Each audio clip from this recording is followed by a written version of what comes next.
Me tienen preocupados. Hay un par. Sí, ya vimos, Lick. Buenos días, licenciado. Buenos días. Me tienen preocupado. Hay un par que no me han entregado algunas cosas. Traten de entregarlas, por favor, en estos días. Yo creo, supongo que, ya vieron cuando tenemos el examen final, ¿verdad? Sí, Lick. Tenemos todavía bastante tiempo, ¿no? 6, o sea que nos quedan 2 semanas. Tienen hasta hoy tenemos 16, ¿verdad? No, pero hoy tenemos 16. Sí. 30 es la fecha máxima que les doy para que me entreguen lo que tengan atrasado. Ya no voy a asignar nada extra. Voy a distribuir las notas en función de lo que ya tenemos. Esta sería nuestra última actividad de ponderación. Luego de esta actividad, el 23, daría explicación. 23 y 30 daría explicación de lo que viene en el examen final. El examen final ahora lo voy a hacer en un Google Form para que sea más fácil y que de una vez les dé la nota de cuánto tienen y demás. Y yo publico zonas. Voy a hacer una publicación de zonas la otra semana y luego voy a hacer las oficiales, digámoslo así, el 30. ¿Les parece? ¿Está bien, Lick? Está bien. Sí. Bueno, ¿quién empieza? Si gusta, empiezo yo, Lick. Van en el orden de capítulo, ¿no? Porque si no, no agarra sentido. No, Ah, voy yo. no, entonces no sé quién será el primer Voy capítulo. yo. Muy bien, entonces empezamos con Joaquín. Nos falta. Es que tengo duplicado a Héctor. Pensé que ya estábamos los 4 que son. Entonces empezamos, Joaquín. Toda suya la clase. Voy, licenciado. Solo es que tengo varias cosas aquí. Solo deme un minuto. Voy a acomodar todo para usarlo todo a su orden. Va, no tenga pena. Pues. Ahorita voy, perdón.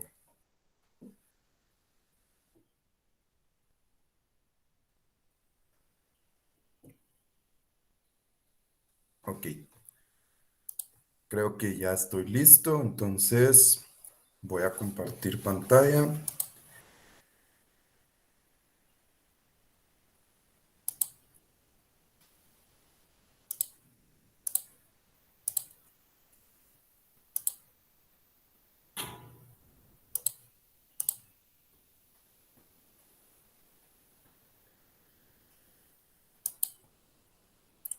Solo una pregunta. Ahí ya se ve la presentación. Sí, ¿verdad?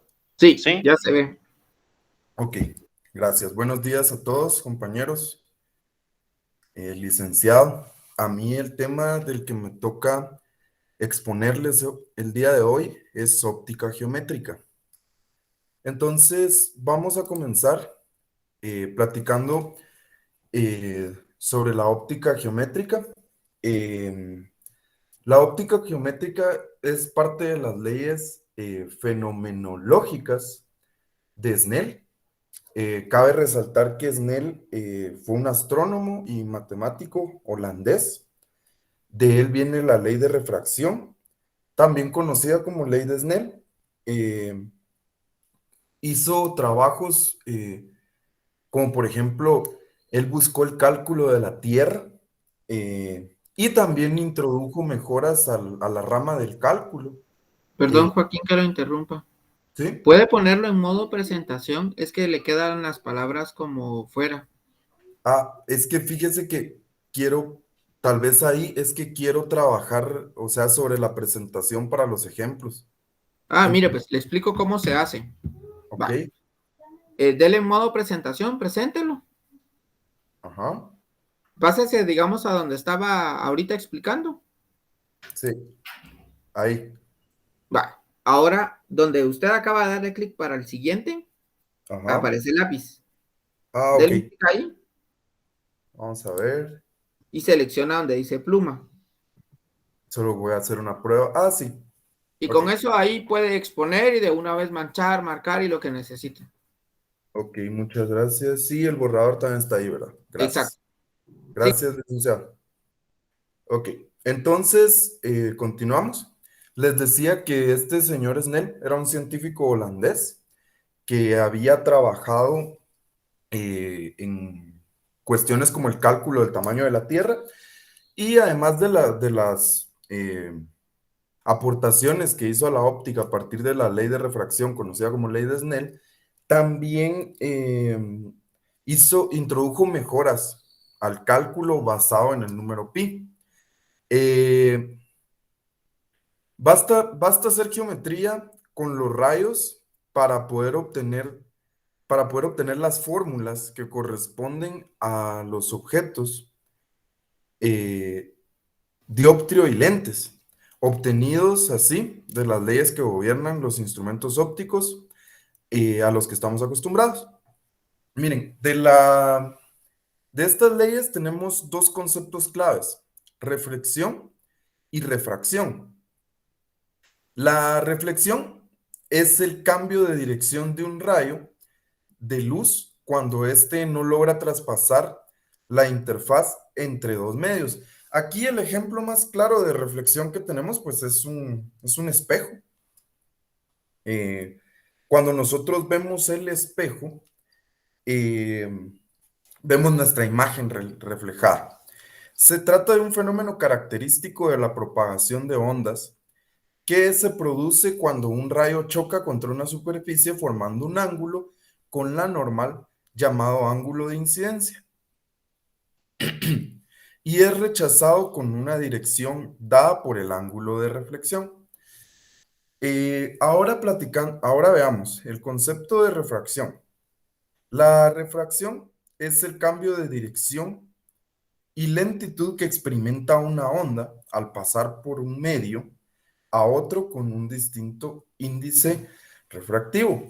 Aquí tenemos una parte clave, porque la refracción nos habla de un medio, o sea, cómo pasa la luz de un medio a otro. ¿A qué nos referimos con un medio? Por ejemplo, cómo pasa la luz a través de un vidrio, entre un vidrio y agua. Hay varios medios por los cuales podemos ver cómo pasa una onda y a partir de ahí calcular su refracción. Esto solo se produce si la onda incide oblicuamente sobre la superficie de separación de los medios y si estos tienen índices de refracción distintos. El índice de refracción es algo parecido a lo que nosotros conocemos también como el coeficiente de fricción. ¿A qué me refiero con eso? A que el índice es adimensional, simplemente va a ser un número. La refracción se origina en el cambio de velocidad de propagación de una onda señalada. Bueno, entonces vamos a ver, aquí tengo un par de videos que quiero que observemos. Es una demostración y vamos a observar el primero.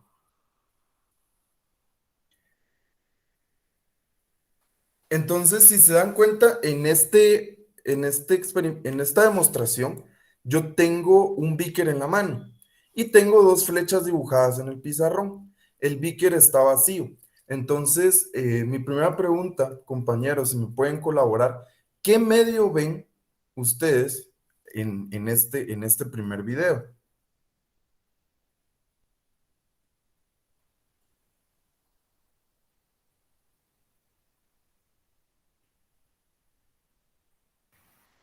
Aire, vidrio, aire, no. Aire, vidrio, aire, correcto. Gracias, licenciado. Entonces podemos ver que ahí no hubo ningún cambio, simplemente pues pudimos observar las flechas detrás del beaker y nada más. Ahora, vamos a observar la segunda demostración y podemos observar un cambio. La dirección o la forma en que están dibujadas las flechas ahí tienen un cambio. O sea, ahora se ven al revés, ahí las podemos observar, por eso lo puse en cámara lenta. Y entonces aquí hubo algo que cambió entre el beaker y las flechas. Lo que sucede es que aquí cambiamos de medio. Al cambiar de medio, ¿por qué? Porque el beaker ahora tiene agua. Entonces, lo que hace esto es que el ángulo de incidencia, el agua, por sus propiedades, hace que este cambie. Entonces, a partir de esto quisiera hacerles una pregunta. A ver si me la pueden contestar. ¿Ustedes creen que pasaría algo si el recipiente que yo estuviera usando, en este caso, fuera un cubo, o sea, fuera un recipiente rectangular totalmente? ¿Creen ustedes que habría algún cambio?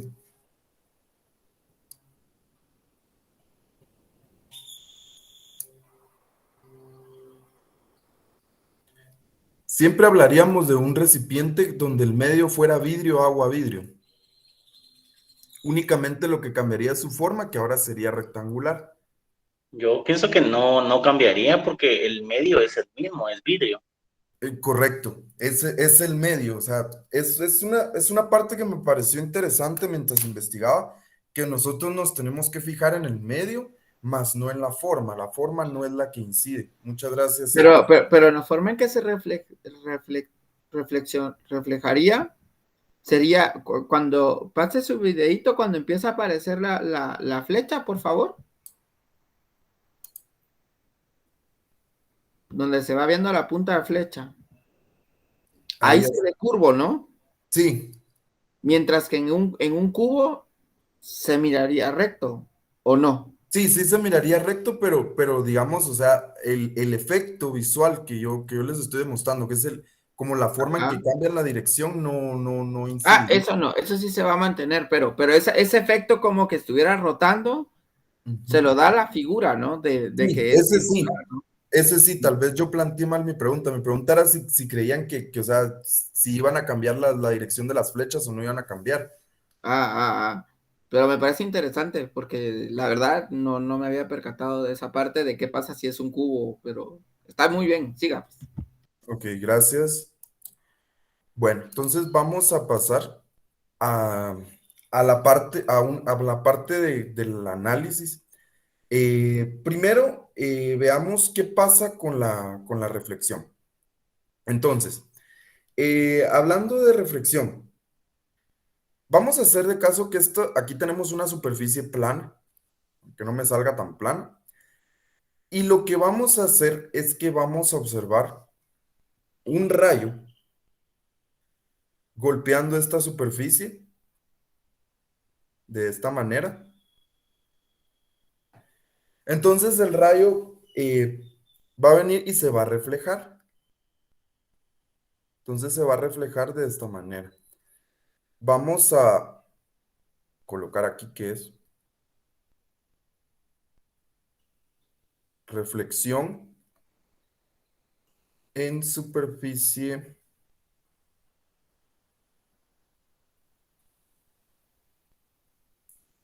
plana.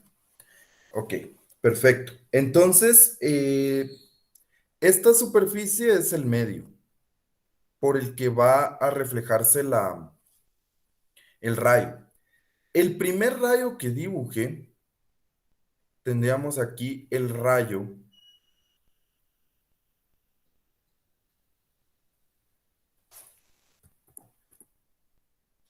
Tendríamos aquí el rayo incidente. Y aquí tendríamos el rayo reflejado.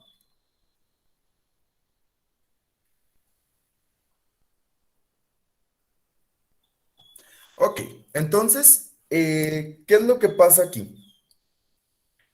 Aquí vamos a tener una línea que voy a hacer de forma punteada, solo para remarcar que sería la normal. Ahora, veamos. Aquí si observamos, a partir de la normal se forman dos ángulos. Aquí se forma uno y acá se forma otro.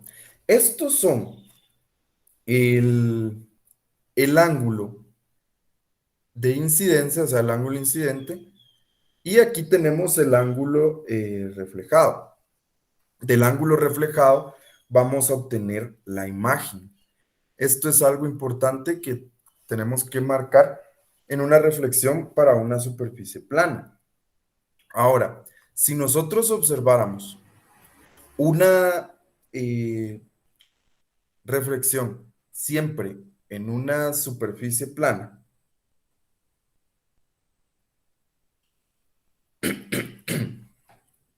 pero en este caso, el medio va a ser distinto. Vamos a tener agua, por ejemplo, como medio. Vamos a colocar aquí que este es el medio. Y observamos, por ejemplo, que el rayo viene en esta forma. Entonces, en el agua, el rayo se va a reflejar, por ejemplo, de esta manera, que es como cuando nosotros colocamos sobre un vaso con agua, así más o menos, no sé si se va a lograr ver en la cámara, pero logramos ver una especie como de desviación entre la pluma que vemos por fuera del agua y la pluma que está por dentro del agua. Entonces, aquí también vamos a tener un cambio, porque aquí si nosotros observamos que este sería el rayo incidente,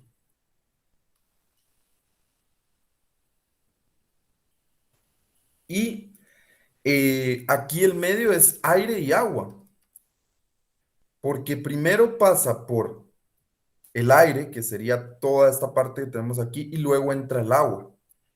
Entonces aquí ya tenemos dos medios distintos y lo vamos a ver de forma diferente. El rayo reflejado lo tenemos aquí.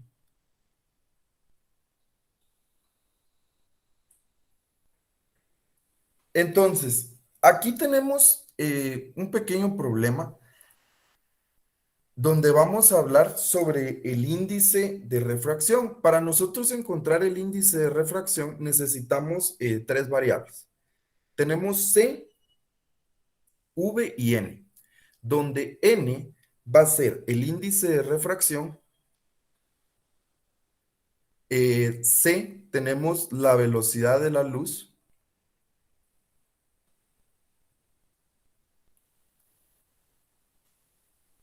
Y tenemos, bueno, cabe resaltar que la velocidad de la luz es de 300.000 kilómetros segundo. Y por último vamos a tener la velocidad con la que entra el rayo.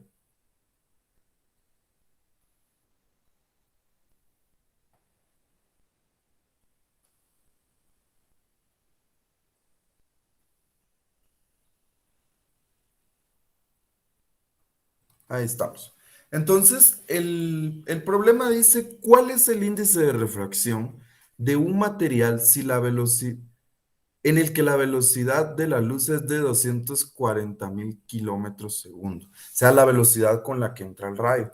Entonces, para esto, vamos a tener la ecuación que dice que el índice de refracción va a ser igual a la velocidad de la luz sobre la velocidad con la que entra el rayo. Entonces, vamos a decir que N sería igual a 300.000 kilómetros por hora, perdón, kilómetros por segundo,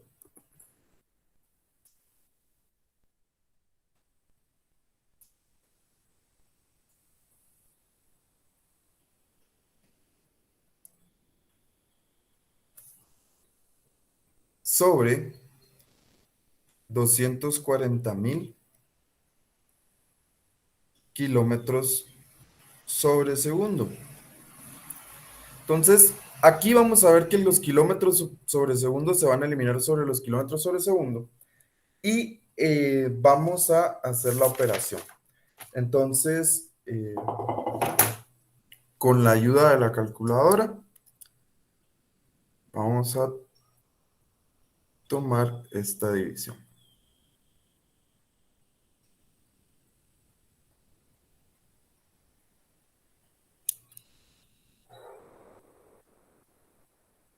Perfecto. Entonces vamos a tener un índice de refracción de 1.25.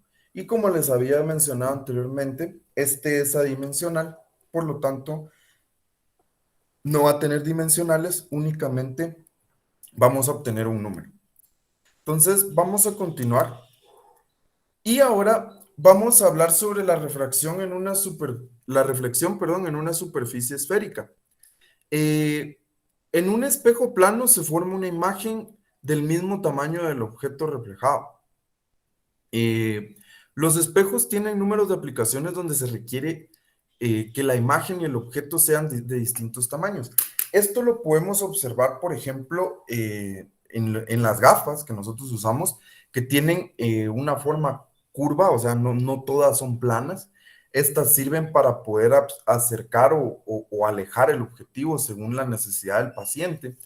También tenemos espejos que se utilizan, por ejemplo, en los parqueaderos, en los parqueos, que son unos espejos de forma circular que tienen la pancita, por decirlo así, un poco salida o un poco metida según la necesidad para lo que se utilicen en el parqueo. Generalmente tiene más aplicación hacia la seguridad que una aplicación para el conductor. Y entonces aquí yo tengo una naranja. Ahorita se las voy a mostrar. Es esta la naranja. Podríamos decir que es una esfera. Si yo parto la naranja de esta forma, vamos a ver que tenemos un cachete de la naranja. Y entonces aquí tenemos que ver dos cosas. Hay Perdón, Joaquín, está mostrando algo así. visual, ¿no? Es que tiene Sí, la sí, sí. cámara apagada. Fíjense que me aparece encendida. Yo creo que es por compartir pantalla. Ahorita les voy a mostrar. O tal vez soy yo, vamos a ver. Ah, ya lo veo. ¿Sí? Ah, perdón. Sí. Entonces yo les mostraba que partiendo una naranja, porque una naranja podríamos decir que es un objeto esférico idealmente. Sabemos que tiene deformaciones, pero aquí voy a volver a compartir, es que había dejado compartir. Ahí está. Voy a regresar. Ah, ahí está. Entonces les decía que idealmente esto puede ser un objeto esférico. Si lo cortamos, vamos a tener un cachete de la naranja que nos va a servir para representar los dos tipos de lentes que quiero hablar ahorita. Si vemos la naranja de este modo, aquí con su curvatura, podríamos decir que tenemos un lente cóncavo. Esta es la forma de un lente cóncavo, o sea, con la curvatura hacia adentro. Entonces, la luz atraviesa una lente cóncava, se desvía hacia afuera, a diferencia de las lentes convexas, que una lente convexa sería una lente de esta forma, con la panza hacia afuera. Esta parte sería la lente convexa. ¿Qué producen imágenes reales? Las cóncavas solo producen imágenes virtuales, es decir, imágenes de las que el proceder de los rayos de luz son distintos, o sea, se van a ver más pequeñas o más grandes según el ángulo. En este caso es una imagen más pequeña situada delante del objeto. Entonces, a eso le llamamos una imagen virtual. Cabe resaltar ese aspecto, porque una imagen virtual es aquella imagen que no es real, o sea, no tiene el mismo tamaño como lo percibiéramos en la realidad. Entonces, vamos a ver lo siguiente. Aquí tenemos una circunferencia, la cual la vamos a transformar en este momento en... Creo que aquí la pluma la perdí. Ahí está, ya la encontré. La vamos a transformar en este momento en una lente cóncava. Entonces, si quitamos esta parte,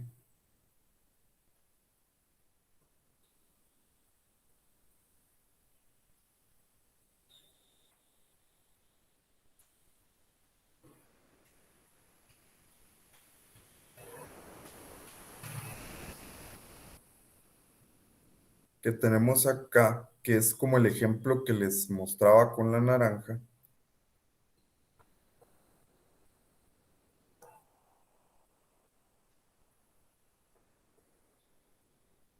y lo dejamos más o menos de esta forma.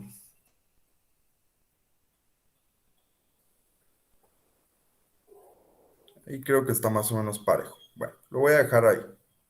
Entonces, si nosotros fijamos una lente cóncava, vamos a tener tres puntos importantes.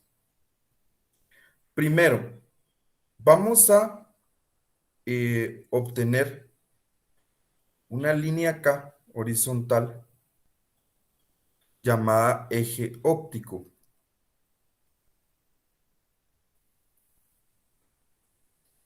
Luego vamos a tener el centro, que es este punto negro que tenemos aquí. Luego vamos a tener la distancia focal y el vértice. La distancia focal está exactamente entre el foco y entre el centro y el vértice, perdón. Está al centro. Y aquí vamos a dibujar un objeto. Esto le vamos a llamar objeto. Entonces, vamos a tener varias formas de reflejar estos rayos. La primera, si por ejemplo yo reflejo un rayo de esta forma, el rayo llega y entonces este se va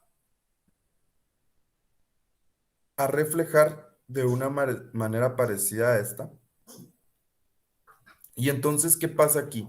Si nosotros tenemos la normal,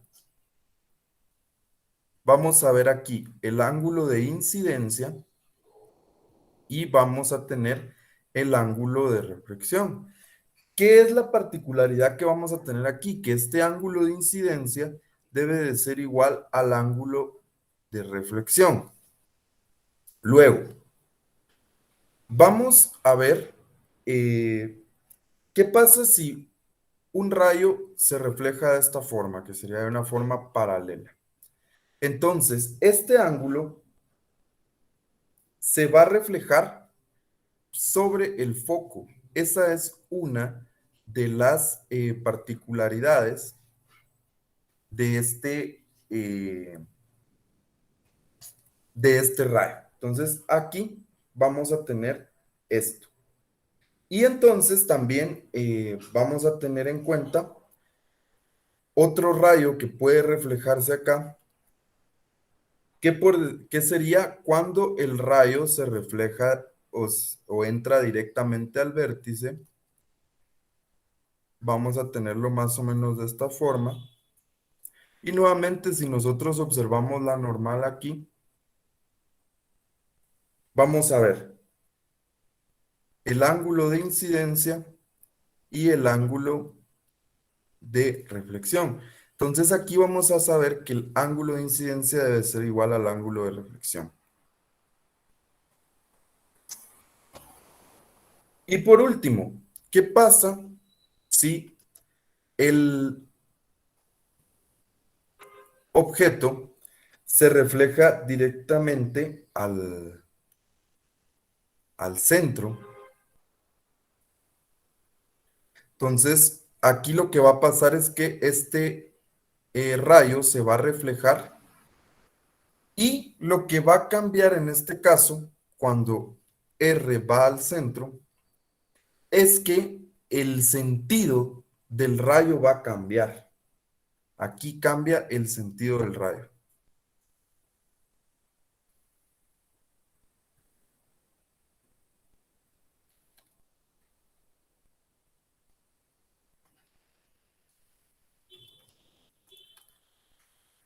Muy bien, entonces ahora veamos los espejos convexos. Los espejos convexos son los que les decía que va en la parte redonda, va hacia afuera, la panza va hacia afuera, y la luz que atraviesa una lente convexa se desvía hacia adentro en forma convergente. Esto hace que se forme una imagen del objeto situada al otro lado de la pantalla. O sea, vamos a ver la imagen como si estuviera por dentro del espejo.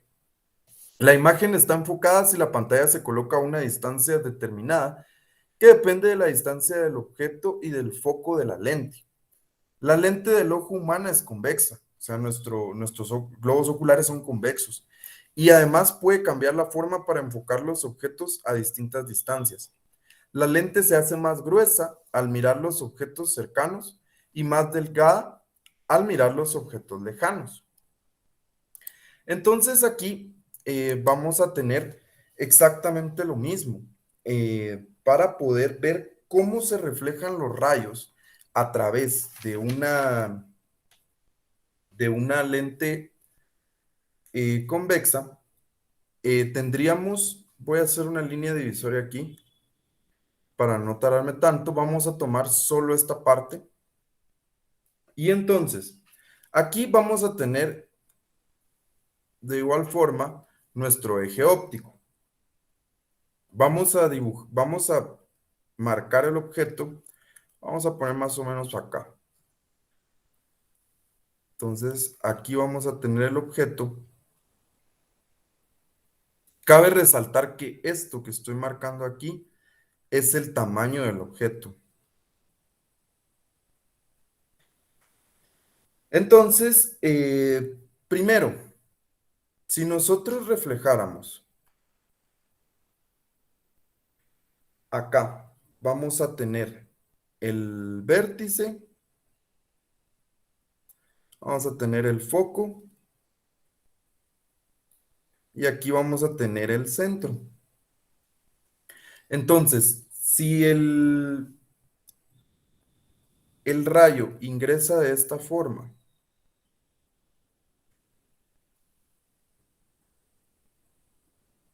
¿qué es lo que sucede aquí con el rayo? El rayo vendría hacia el foco, pero se va a reflejar así. Entonces, este es el rayo incidente y este es el rayo reflejado. Luego, vamos a tener otra forma en que podría ingresar la luz y sería de esta forma. Digamos que va en dirección hacia el centro. Más o menos así. Entonces, de igual forma, este se va a reflejar de esta manera. Entonces, vamos a tener el rayo reflejado y el rayo de incidencia. Y por último, vamos a ver que este se va a reflejar también acá. Ok. Entonces, quiero cerrar, compañeros, hablando de las ecuaciones para los espejos. Y vamos a tener un par que quiero que veamos. Primero vamos a tener el aumento.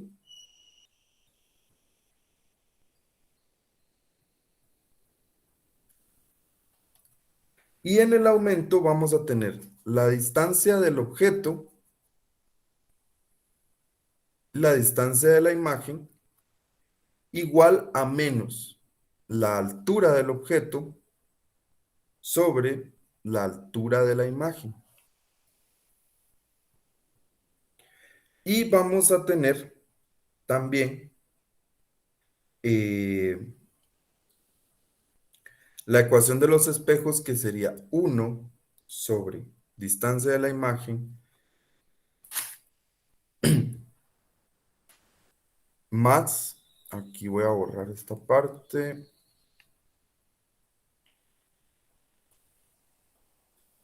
1 sobre la distancia del objeto igual a 2 sobre el radio.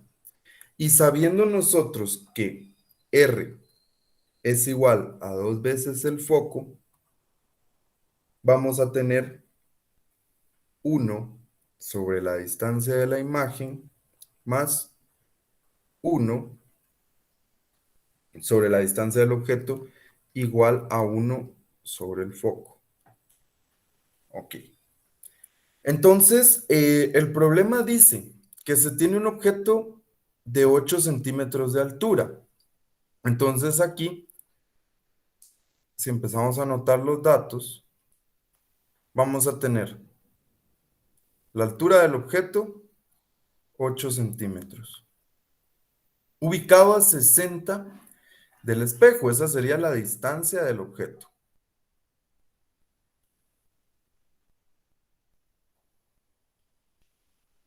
De un espejo esférico cóncavo con distancia focal de 20 centímetros. Entonces tenemos el foco, que es de 20 centímetros. Determine las características de la imagen que refleja el objeto. Cuando hablamos de determinar las características, entonces lo que haríamos aquí es encontrar todas las incógnitas que tenemos acá, todas las que nos hacen falta. En este caso, nos hace falta la distancia de la imagen y nos hace falta y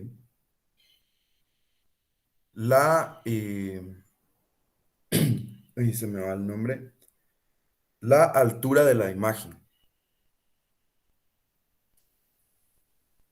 Muy bien, entonces también nos haría falta el radio.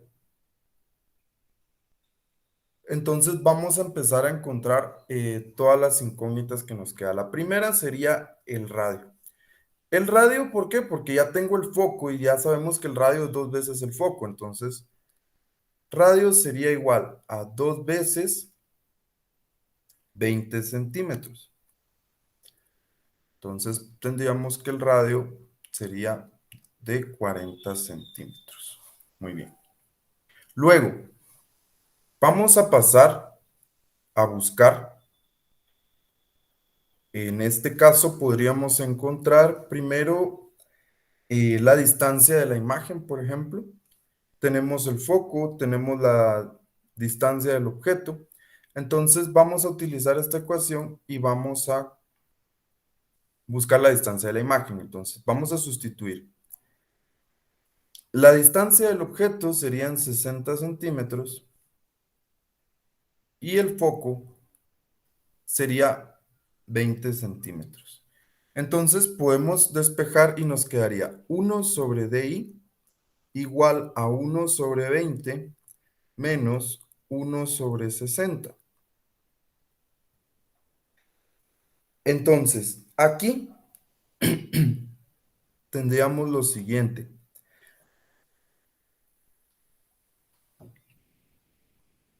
1 sobre DI sería igual a.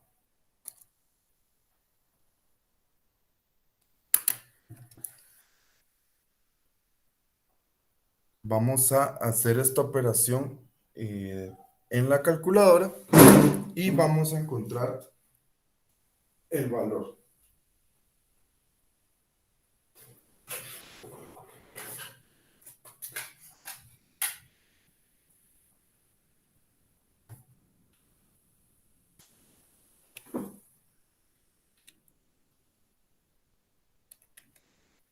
Entonces aquí vamos a tener 1 sobre 30.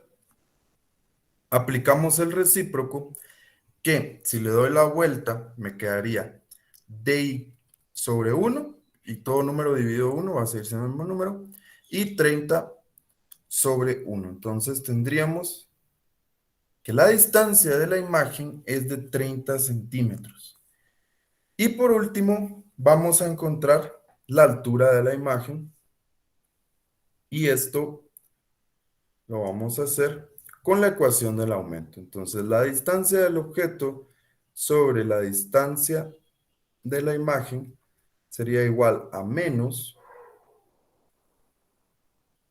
la altura del objeto sobre la altura de la imagen.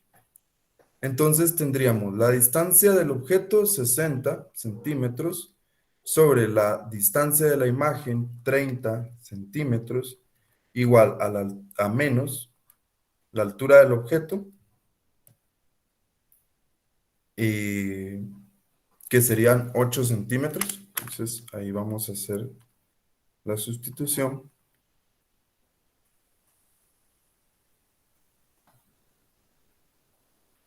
y la altura de la imagen, que esa no la conocemos, es la que estamos buscando. Lo primero, 60 sobre 30, sabemos que es 2. Entonces vamos a tener que 2 es igual a menos 8 sobre AI. Y aquí podríamos pasar el 8 a dividir al 2. Entonces nos quedaría 2 y el 8 va a pasar con su signo, igual a 1 sobre AI. Si simplificamos esta fracción sería un cuarto y si aplicamos el recíproco nos quedaría menos 4 centímetros como la altura de la imagen. Ese signo menos que me da en la altura de la imagen me está indicando varias cosas. La primera es que la imagen es invertida. ¿Cómo así? O sea, la imagen se está reflejando al revés y por eso es que se ve de esa forma. Por eso es que tenemos el menos 4 centímetros como altura. Muy bien, compañeros. Por mi parte, eso sería todo.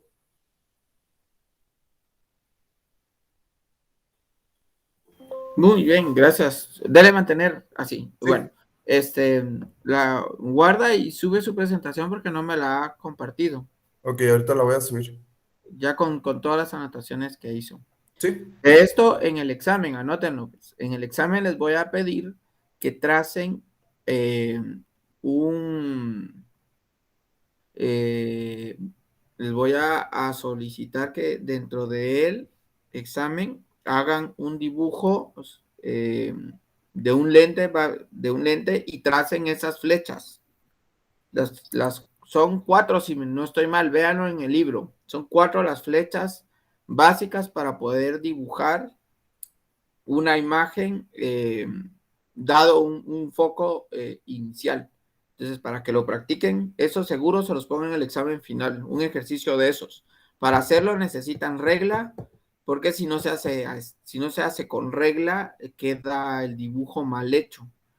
Y la idea es que los puntos, esos puntos que trazaba Joaquín, donde iba el que va paralelo, el que pasa por el centro, el que pasa por el foco, el que golpea al vértice y es exactamente el mismo ángulo, ángulos congruentes, todos ellos al tocarse generan dónde va a estar la imagen. Y si queda de frente es imagen real y si queda detrás queda imagen imaginaria. Si queda parada, igual que el objeto original, sería una imagen pues positiva, y si queda invertida, por eso le quedaba el signo negativo. Entonces, para que lo tomen en consideración, eso seguro lo voy a preguntar en el examen final. Sí. Muy bien. Cabe resaltar que la imagen virtual, eso no lo dije, o la imagen imaginaria es la que se ve por dentro del espejo y es más pequeña.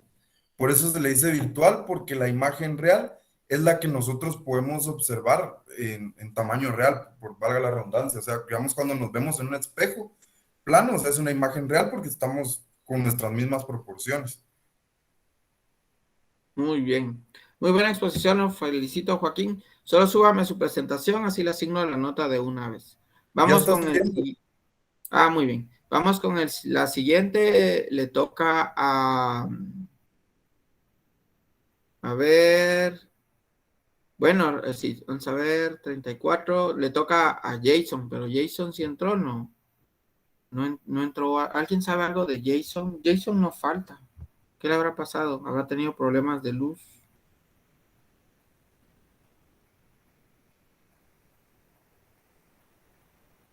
Como que es problema de internet, Lick, porque sí entró 2 veces, pero se salió. Se salió. Bueno, si quieren dejemos a Jason pendiente y entonces podemos pasar, Eric.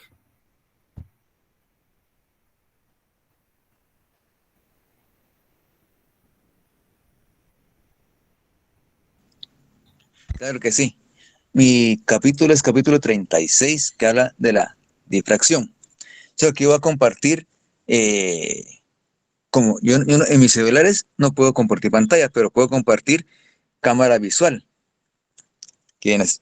A ver si la con Sam. Ah, pero ¿cómo hago para compartir como área visual aquí?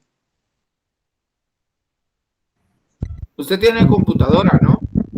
Sí, pero como no, Ah, no pero usted subió su presentación, ¿verdad? tuve mi presentación, sí.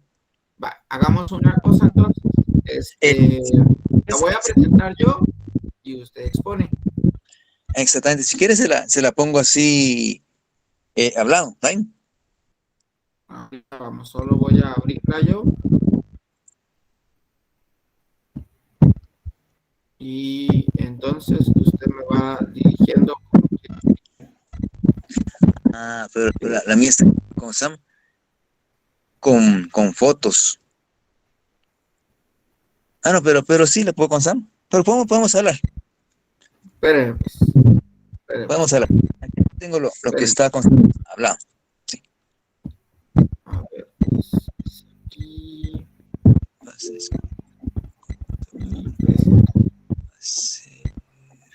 Es esa, ¿no? Sí, exactamente esa Muy bien. presentación. Va diciendo y voy cambiando el slide. Sigamos, empiece, pues. Con mi capítulo es capítulo 36.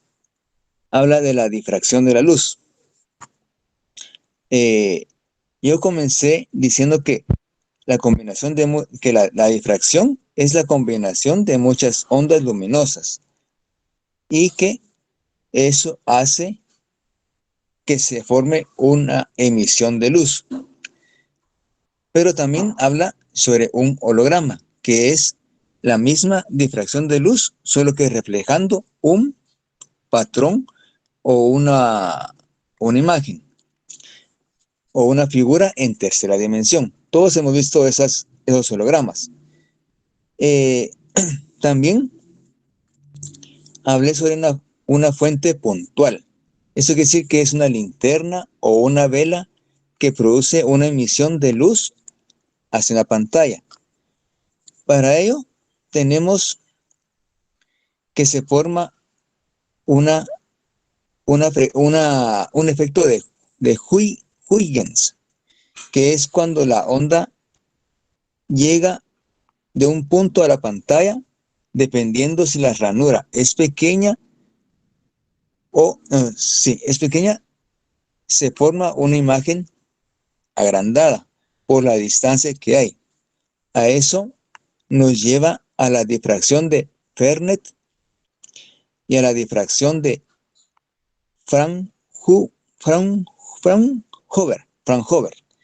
Esto lo tenía aquí en unos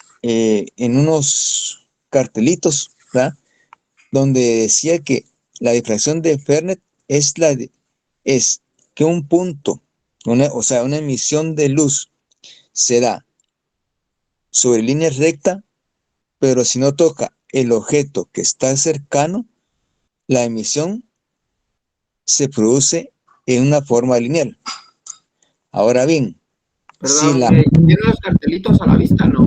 sí los tengo que ir a la vista, pero quisiera compartir todo con cámara, pero ¿cómo hago por aquí para compartir con cámara? Pero abra solo su cámara. Los cartelitos son hechos a mano. Sí, es chiquito, sí, son chiquitos. Entonces solo abra cámara y póngalos en la cámara. Aquí.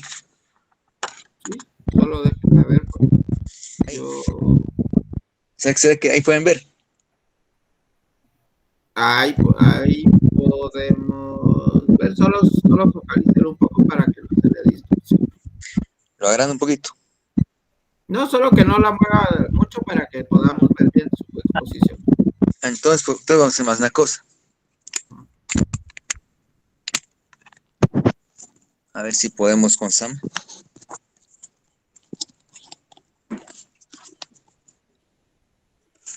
¿Está bien ahí?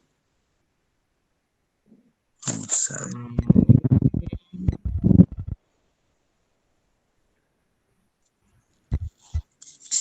¿Está bien ahí? Ahí vamos. Ahí. Un poquitillo más hacia el lado izquierdo. Ahí. Ahí está, ahí logramos ver lo que nos quiere explicar. Entonces, el efecto de Fernet es cuando un punto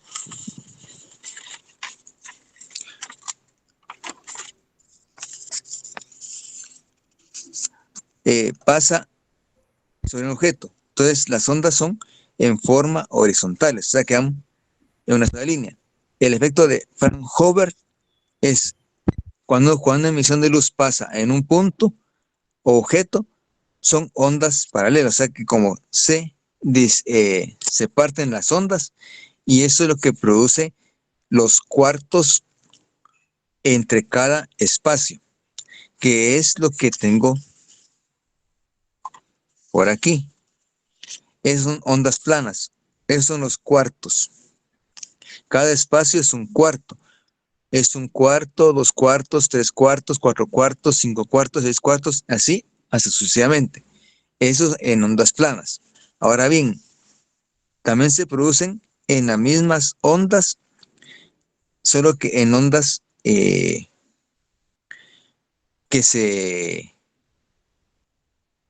secundarias. Esas son ondas secundarias.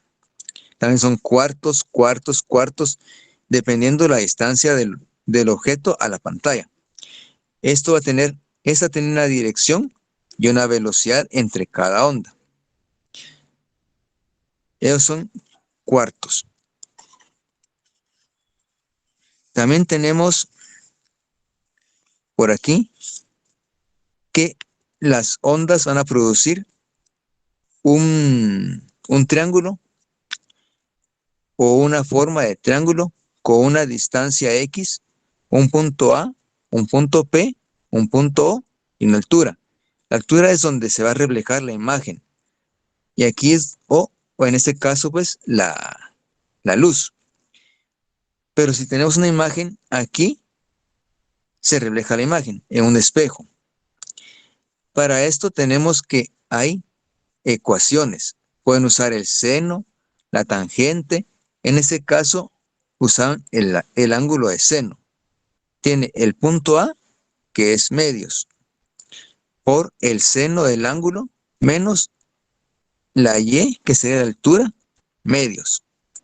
A esto nos lleva otra ecuación, que es Y cuartos. Y cuartos son las rajaduritas. O sea, son las distancias entre cada emisión de luz.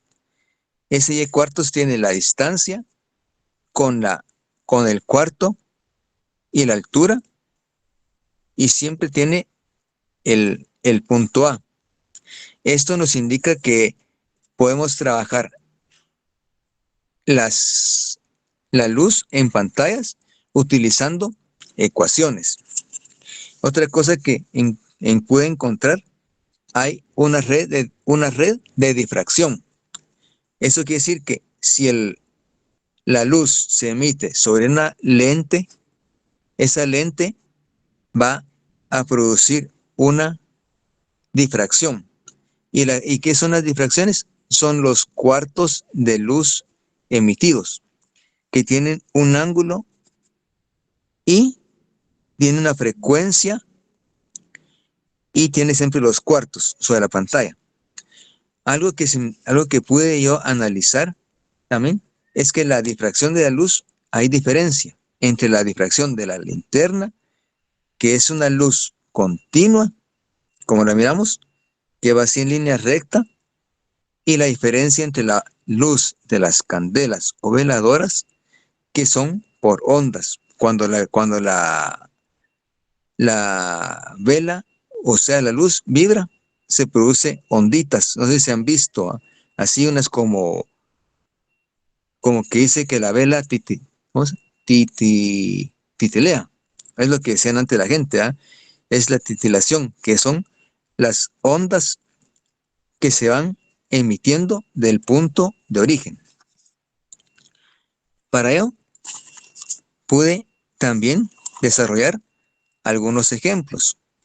Aquí dice, si se hace pasar un láser de 630 nanómetros a través de una ranura angosta y se forma en la parte de la difracción en una pantalla a 6 metros de distancia, la difracción de la pantalla en los centros de los planos mínimos en ambos lados. ¿Cuál es el reflejo brillante si tiene una parte central de 32 nanómetros? Entonces, para ello, lo que hice fue una gráfica. La luz, la pantalla y los cuartos. La distancia que tiene de 6 metros y la altura de la pantalla. Entonces, para eso saqué mi planteamiento, que es el ancho de la ranura, no lo sabemos. El alto de la pantalla son de 32 milímetros y la distancia 6 metros. Entonces, para ello encontré o desarrollamos unas ecuaciones, que es el punto A sobre X y la longitud de onda y longitud de onda prima. Pero como sabemos que hay que hacer conversiones, ¿ya? 32 nanómetros dentro de 2 da 16 nanómetros. Es la operación, medios. Entonces, 16 nanómetros dice que a un metro son 1 por 10 a la menos 3 nanómetros, que son 16 por 10 a la menos 3 metros. También tenemos que 603 nanómetros hay que pasarlos a metros. Un metro tiene 1 por 10 a la 9 nanómetros, que queda 6.33 por 10 a la 9 metros. Ahí venimos y aplicamos la ecuación que dice X es la distancia por la onda y la onda prima. Entonces, encontramos el punto A, que son 6 metros de la altura de la distancia entre la luz y la pantalla. Los 633 que son la emisión, y los 16 por 10 a la menos 3 metros, que es la altura de la pantalla.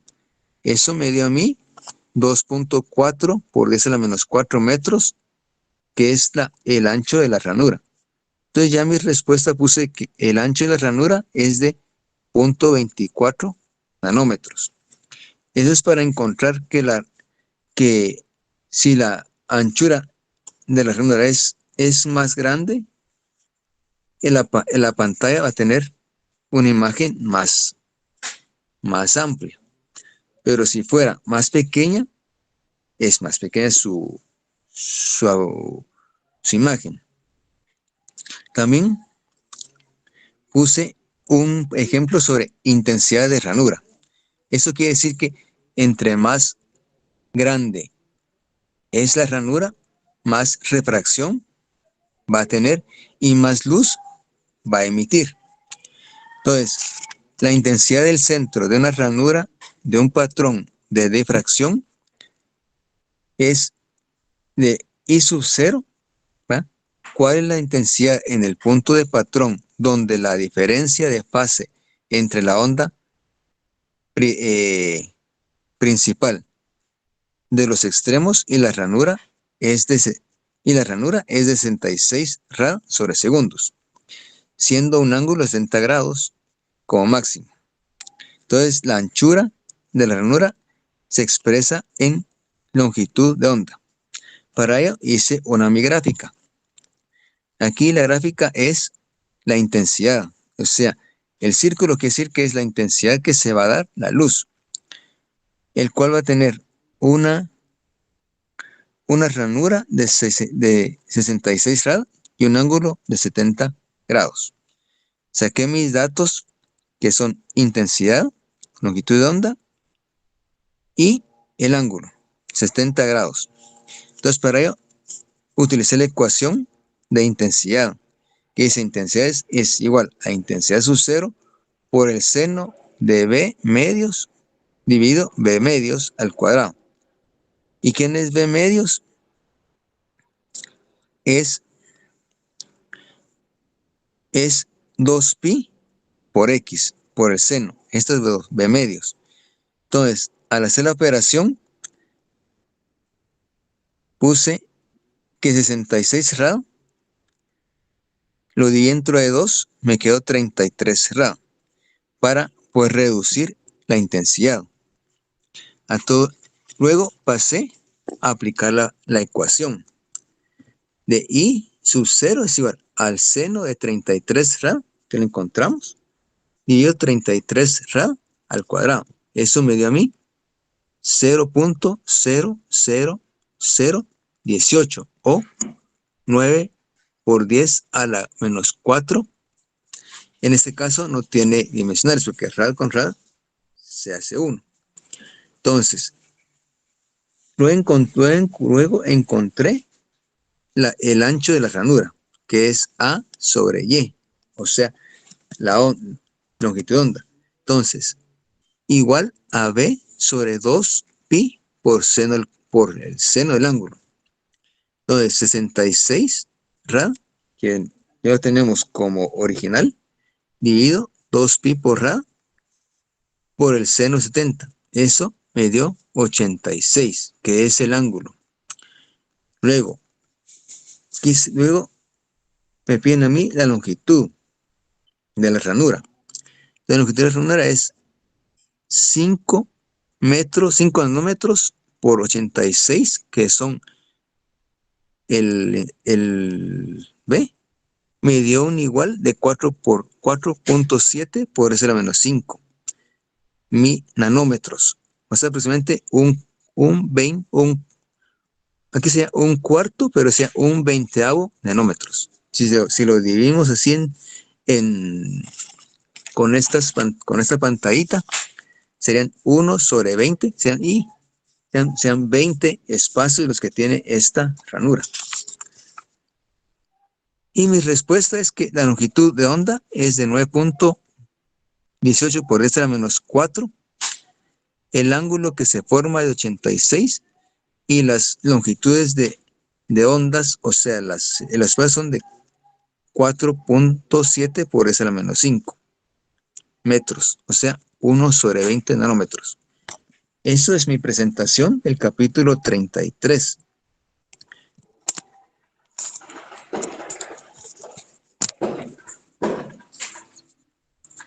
Eso es lo que está acá en este dibujo, ¿verdad, Eric? Claro que sí. Si quieres, le subo las fotos ya más despacito también al grupo también. Sí, puede compartirlas en el grupo. Para que consta. O hago mi videito y lo comparto en YouTube también. Como desee. Entonces, de este tema, de lo de la difracción, pues lo que nos interesa es conocer que la luz se difracta a la hora de poder llegar a un espejo, digamos así, y se complementa con la refracción, que es lo otro, ¿no?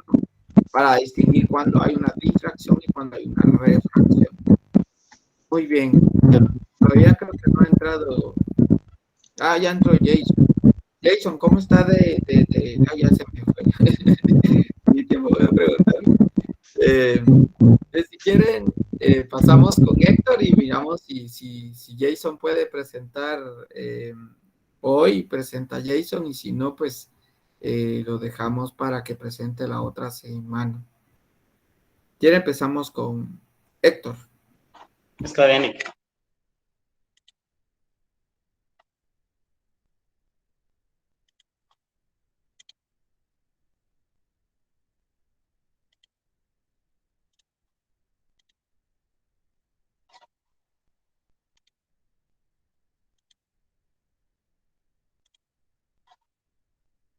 No sé si ya se logra ver la pantalla.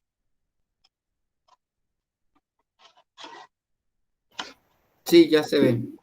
Gracias. Vamos a ver. Perdón, Héctor, solo vamos a ver.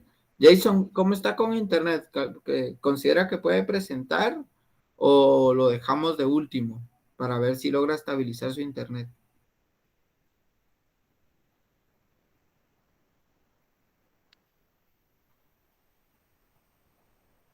No lo escuché. Bueno, si quieres sigamos, Héctor, y esperemos a ver si Jason logra estabilizar su internet. Está bien. Entonces, buenos días, licenciado. Buenos días, compañeros. El tema que les voy a presentar es sobre la relatividad, ¿verdad? Es el capítulo número 37. Entonces, tenemos aquí primero la teoría especial de la teoría especial de la relatividad. Esa tiene dos postulados. El primer postulado es el principio especial de la relatividad. Dice que las leyes de la física son las mismas en todos los sistemas de referencia inerciales. En otras palabras, dice que no existe un sistema inercial de referencia privilegiado que se pueda considerar como absoluto. Entonces tenemos aquí un ejemplo. Tenemos en un tren, ¿verdad? Una persona que va dentro de un tren y una persona que está afuera del tren. La persona que está dentro del tren lanza una pelota, ¿verdad?, hacia el extremo del tren con una velocidad de 20 kilómetros por hora y el tren va viajando a 200 kilómetros por hora. La persona que está dentro del tren ve el movimiento de la pelota con la velocidad con la que la lanzó, que son 20 kilómetros por hora, mientras que la persona 2 o el observador 2 que está fuera del tren observa la pelota a 220 kilómetros por hora. Eso significa que la persona que está observando afuera, el observador 2, suma la velocidad del tren más la velocidad de la pelota, ¿verdad? Entonces, vamos a ver más adelante un video, ¿verdad? Del primer postulado.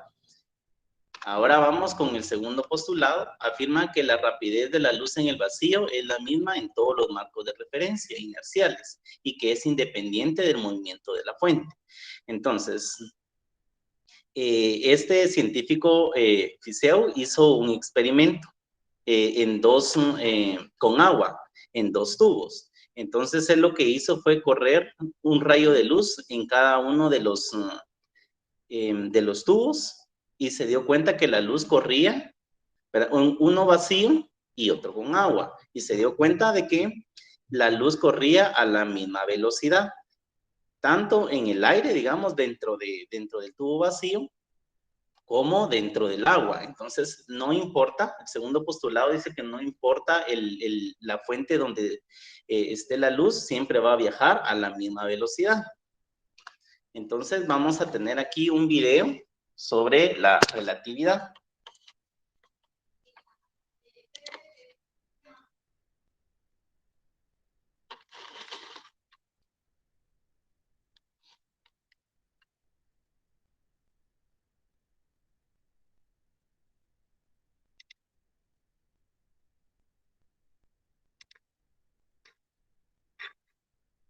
Solo vamos a esperar que se quite el anuncio.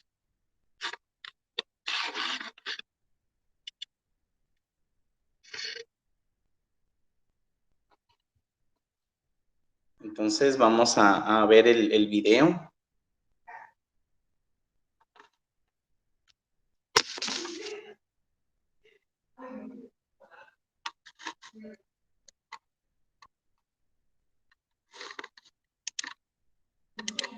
Solo que no sé si logran escuchar el video.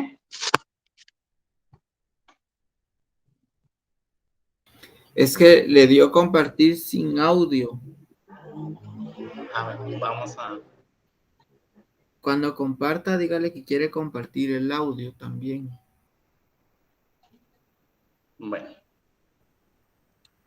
Si no Voy compartan, a ver. Ahí mira, donde tiene el micrófono apagadito, ahí tiene que abrirlo. Entonces dele dejar de compartir. Ajá. Comparta, le da a presentar la pestaña que usted quiere presentar y abajo en la esquina inferior izquierda aparece compartir audio de la pestaña. Está a la par de la palabra compartir, cancelar, aparece compartir audio de la pestaña o compartir audio de la ventana. Híjole, fíjese que no me aparece esa opción aquí. ¿No? Va. No. Compártame el enlace del video para compartirlo yo, para que lo podamos ver. Está bien.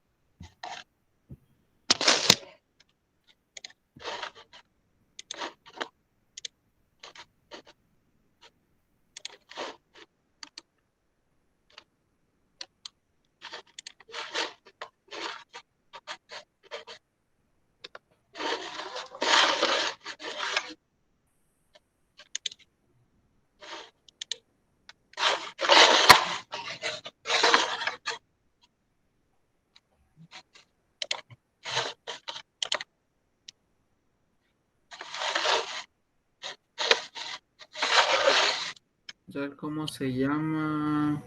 Teoría de la relatividad especial. Vamos a ver si lo encuentro. Teoría de... Ahorita se lo voy a compartir. Vale. Ahí está.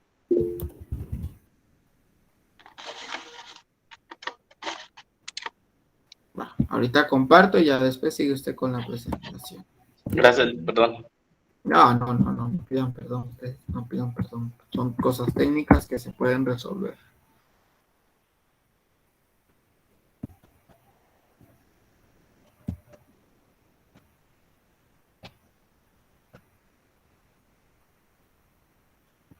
Si quieres vender online, asegúrate de llamar la atención.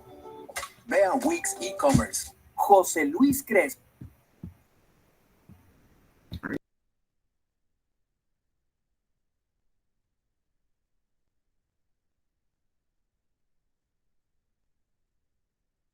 De Quantum Fracture nos lanzó este reto. Voy a retar a otros fantásticos animadores de YouTube a este Ciencia Clip Challenge. Os estoy hablando a vosotros, a la gente de Curiosamente. ¿Os veis capaces de hablar sobre qué va esto de la relatividad especial? Sorprendednos. El reto es parte de Ciencia Clip Challenge. Si eres un joven de secundaria o bachillerato, puedes participar haciendo un video de comunicación de la ciencia y ganar libros, un kit de construcción de un dron robot o hasta una visita al CERN. Te daremos más detalles al final. Ahora, a responder el reto. ¿Qué es la teoría de la relatividad especial? La física clásica está basada en el supuesto de que las distancias y los intervalos de tiempo son absolutos. 1 metro y 1 segundo, por ejemplo, miden lo mismo independientemente de si se miden en reposo o en movimiento. Así parece confirmarlo nuestra intuición y nuestra experiencia cotidiana. Pero Albert Einstein nos dice que no. Espacio y tiempo no son absolutos ni independientes entre ellos. Por allá de 1905, mientras trabajaba en una oficina de patentes, Einstein nos propone imaginarnos un tren. Imagina que corre a 100 kilómetros por hora. Si una persona dentro del tren, llamémosla María, lanza una pelota hacia adelante a una velocidad de, digamos, 20 kilómetros por hora, para un observador parado junto a las vías, llamémoslo Miguel, las velocidades se suman y vería que la pelota va a 120 kilómetros por hora. Si a un pasajero le pega la pelota, no tiene peligro de morir. Sentirá el pelotazo a solo 20 kilómetros por hora, igual que si Miguel le tirara la pelota a un amigo suyo que esté en tierra. Este es el primer postulado. Las leyes de la física son iguales en cada marco de referencia si su velocidad es constante. Para María, el marco de referencia es el tren. Para Miguel es la Tierra. Hasta aquí no hay nada extraño, ¿verdad? Pues ahora entra en escena la velocidad de la luz. Imagina que María, en vez de lanzar una pelota, enciende un láser. Sabemos que la luz se mueve a 300.000 kilómetros por segundo en el vacío. Digamos que el tren se mueve en el vacío para simplificar los cálculos. Si un pasajero mide la velocidad, obtendrá exactamente esa cantidad. Según nuestra intuición, si Miguel midiera la velocidad, el resultado tendría que ser la suma de la velocidad de la luz más la velocidad del tren. Y resulta que no. La velocidad sigue siendo la misma. Ese es el segundo postulado. La velocidad de la luz es la misma para cualquier observador. Muchos años antes que Einstein, Hipólito Fizeau hizo un experimento análogo al del tren: lanzar un rayo de luz a través de un tubo con agua en movimiento. Ya se sabía la velocidad de la luz en el agua, pero Fizeau quería saber si la velocidad a la que se movía se sumaba a la velocidad de la luz cuando iban en la misma dirección, y vio que no. Entonces, si la velocidad de la luz no cambia, es decir, si es independiente de la velocidad con la que se mueve su fuente, ¿qué pasa? A través de ese razonamiento matemático, Einstein dedujo que si la velocidad de la luz era constante, lo que se modifica con el movimiento son el tiempo y el espacio mismos. Por extraño que parezca, múltiples experimentos lo han demostrado. Por ejemplo, el efecto llamado aberración de la luz hace que una estrella se vea en una posición ligeramente diferente dependiendo de si el observador se acerca o se aleja de ella. Una de las consecuencias extrañas de esta teoría es la paradoja de los gemelos. Imagina que María y Miguel son gemelos y los dos tienen relojes ultra precisos que miden el tiempo haciendo rebotar un fotón en dos espejos. Los dos relojes están perfectamente sincronizados. Miguel, a quien ya vimos que no le gusta viajar, se queda en la Tierra y María se va a viajar al espacio. Cada uno reloj hacer tic-tac a la misma velocidad. Para ambos la velocidad de la luz es constante. Como María se relación a Miguel es que el fotón de María recorre una distancia mayor en cada tic, así que el tiempo en realidad se mueve más lento en la nave que en la Tierra, por lo que para María habría pasado menos tiempo. Ahora bien, para ella, el reloj de Miguel es el que se mueve más lento y sería él el que habría pasado menos tiempo cuando se encontraran. Ahí está la paradoja. ¿Cuál es la respuesta? Como el movimiento de la nave de María no es uniforme, sino que tuvo que pasar por una aceleración y una desaceleración, para ella habría pasado menos tiempo y sería más joven que Miguel cuando se volvieran a encontrar. Aunque estos efectos son muy pequeños, un astronauta girando de años es unos cuantos milisegundos más joven que los que se quedaron aquí. Ya sea en el tren o en la nave espacial, la relación entre las medidas tomadas por María y por Miguel, es decir, la manera en la que se cambian las distancias y las duraciones, se calcula usando la llamada transformación de Lorentz, fundamental en la teoría de la relatividad. Tecnologías actuales como los GPS dependen de la teoría de la relatividad para sus medidas con precisión. En un trabajo que hizo más tarde en ese mismo año, Einstein llevó la teoría de la relatividad más allá y se dio cuenta de que de ella se podía deducir, entre otras cosas, que la materia y la energía no son entidades separadas, sino que son equivalentes. De hecho, la energía es igual a la masa por la velocidad de la luz al cuadrado, pero eso es tema para otro video. Si te gusta la ciencia y estás en la secundaria o en la prepa, encuentra un tema que te guste mucho, haz un video y entra al concurso Ciencia Clip Challenge. Puedes hacerlo en forma de animación o como videoblog. En la descripción te ponemos un video de Javier Santaolalla que lo explica con detalle. O entra a cienciaclip.naucas.com para ver las bases. Asesórate muy bien antes de grabarlo. Y ahora vamos a retar a Rubén Lijó, quien tiene un canal muy interesante sobre ciencias naturales, a hacer un video. Rubén, hemos recibido cientos de preguntas de nuestros suscriptores y no nos damos abasto. Por favor, escoge una o varias de estas preguntas y ayúdanos a responderlas. Hola amigos de Curiosamente, claro que sí, por supuesto, reto aceptado. Vamos a echar un ojillo a esas preguntas y a ver cuál respondemos en Sígueme la Corriente. Estate atento. Y muchas gracias a José Luis Crespo por su ayuda. Visita su canal y el de Rubén Lijó y el de Javier Santaolalla. ¡Ah! ¡Cuánto por aprender! Curiosamente. Gracias, Lick. Muy bien, siga.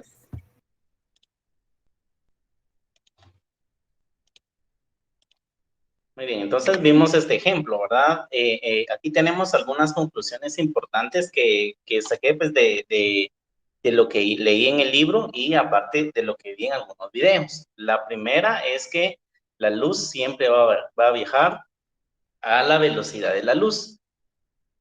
Y hasta el momento pues no se ha descubierto ninguna otra onda o partícula que viaje más veloz que la luz.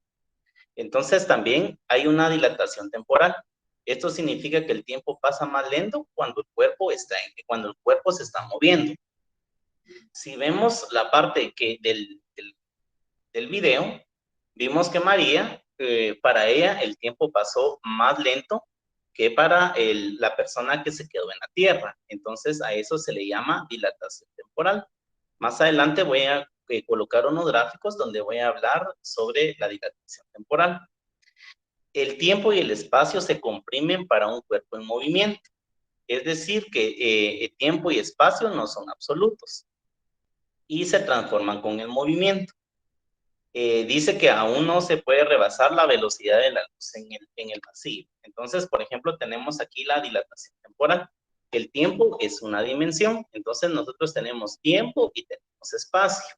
Una persona en reposo está en movimiento y se mueve en el tiempo hacia el futuro. Entonces, en el espacio, cuando la persona está, digamos, descansando, está en reposo, está durmiendo, está en una silla, está en su cama, en el espacio, la persona no se está moviendo, pero sí se está moviendo en el tiempo, en la dimensión del tiempo hacia el futuro. Entonces, cuando una persona, cuando nos movemos por el espacio, estamos de alguna manera, dice, robando la velocidad a nuestro viaje por el tiempo. El tiempo, dice, pasa más lentamente ya que nos estamos moviendo. Quiere decir que cuando una partícula se mueve, tanto en el espacio como en el tiempo, entonces está disminuyendo, ¿verdad? O le está robando, ¿verdad? Al tiempo. Entonces, aunque nosotros estemos en reposo, nos estamos moviendo en el tiempo. Y podría ser que nos estemos moviendo en el tiempo y también en el espacio. Entonces, cuando algo se está moviendo, entonces está viajando en dos dimensiones, tanto en espacio como tiempo. Y entonces, lo que pasa ahí es de que el tiempo va a pasar más lentamente para esta persona. Entonces, por ejemplo, si vamos a un mismo lugar, en una misma carretera, ¿verdad? Solamente que una persona en moto, una a pie y una en carro, entonces ustedes se dan cuenta de que se está moviendo en el espacio y se está moviendo en el tiempo. La persona que lleve mayor velocidad va a ser la persona que va a llegar más rápido, digamos, a una meta, ¿verdad? Que la persona que va a pie. El tiempo pasó más despacio para la persona que va a pie que para la persona que va en carro. Pero se van moviendo los tres ejemplos, ¿verdad? Se van moviendo tanto en la dimensión del espacio como en el tiempo, pero como la persona, ¿verdad? Que va a pie y la que va en carro lleva una mayor velocidad, entonces se está reduciendo el tiempo y el espacio. Entonces no se reducen de forma, digamos, de forma, ¿qué les dijera yo? Física en sí, que se pueda observar, pero sí de una forma imaginaria, ¿verdad? Porque se llega más rápido si se va en carro que a pie. Entonces, hay una parte que se llama relatividad de la simultaneidad. Dice que diferentes observadores pueden ver sucesos en el universo en orden diferente. Entonces, por ejemplo, una persona, ¿verdad? Podría estar, digamos, en la Tierra, podría ser, ¿verdad? Dos personas, ¿verdad? Podrían estar en la Tierra. Una persona por acá, una persona A por acá y una persona B por acá. Y entonces, por ejemplo, acá están pasando sucesos. Suceso X, suceso Y, suceso Z. La persona A puede ver que primero pasa el suceso X, el suceso Y y el suceso Z. Y la persona B podría ver que pase primero Z, después X y después Y. Y están las dos en lo correcto. Lo único que se están viendo los sucesos en forma distinta, ¿verdad? A eso se refiere la relatividad de la simultaneidad. Y la que vimos anteriormente es sobre la relatividad del tiempo. Entonces también leía de que cada una de las partículas de nuestro cuerpo tienen como un relojito y que el tiempo no es relativo, ¿verdad? Entonces, perdón, no es absoluto, es relativo. Entonces, lo que pasa es de que cada uno, es como que cada uno de nosotros dice que tiene un reloj, ¿verdad? Y cada una de nuestras partículas tiene un reloj. Entonces, era lo que les decía acá hace un momento, ¿verdad? De que el tiempo es una dimensión, así lo vamos a ver como una dimensión, ¿verdad?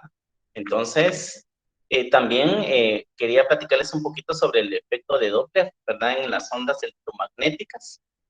Me imagino que va a pasar lo mismo aquí con la parte del video. Vamos a ver. No, compártamelo, yo lo comparto. Está bien, gracias.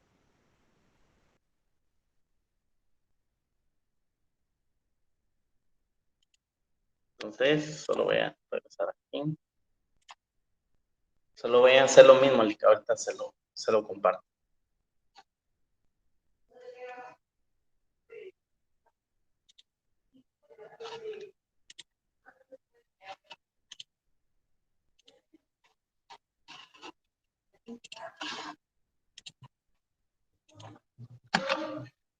Ahí está, gracias.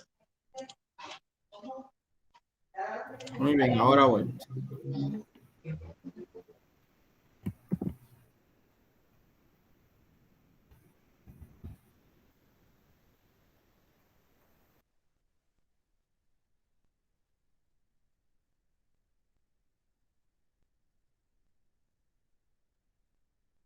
Vitapirena y manda la gripe a dormir.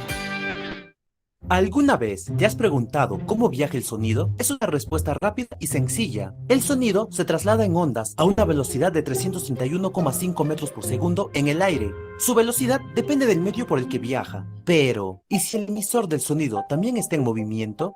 Esto es algo que Christian Andreas Doppler, un matemático y físico austriaco, quiso saber. Como resultado de su investigación, planteó el efecto Doppler. Cronómetro, comencemos. Doppler no es simplemente funcional al sonido, sino también a otros tipos de ondas, aunque los humanos tan solo podemos ver reflejado el efecto en la realidad cuando se trata de ondas de sonido. El efecto Doppler es el aparente cambio de frecuencia de una onda producida por el movimiento relativo de la fuente en relación a su observador. Seguramente, más de una vez hayas escuchado la sirena de un coche policía o de una ambulancia pasar frente a ti. Cuando el sonido se encuentra a mucha distancia y comienza a acercarse, es sumamente agudo hasta que llega a nosotros. Cuando se encuentra muy cerca nuestro, el sonido se hace. Lo escuchamos en el coche su viaje y se va alejando. Lo que escuchamos es un sonido mucho más grave. Esto ocurre ya que las ondas aparentan comenzar a juntarse al mismo tiempo que el coche se dirige hacia una dirección. Ese efecto, más allá de tratar de explicar los cambios en las ondas de sonido, puede tener aplicaciones importantes. En la astronomía, el efecto Doppler sirve para calcular la velocidad a la que las estrellas y las galaxias se están acercando o alejando de la Tierra. También se utilizan algunos tipos de radar para medir la velocidad de objetos detectados. Incluso en el campo de la medicina, con imágenes médicas o en la medición del flujo sanguíneo, ha tenido parte el efecto Doppler. En definitiva, supuso uno de los descubrimientos más importantes de la ciencia. Ha servido para entender desde algo tan cotidiano como el sonido en la calle de un coche, hasta calcular distancias en el universo. Fin.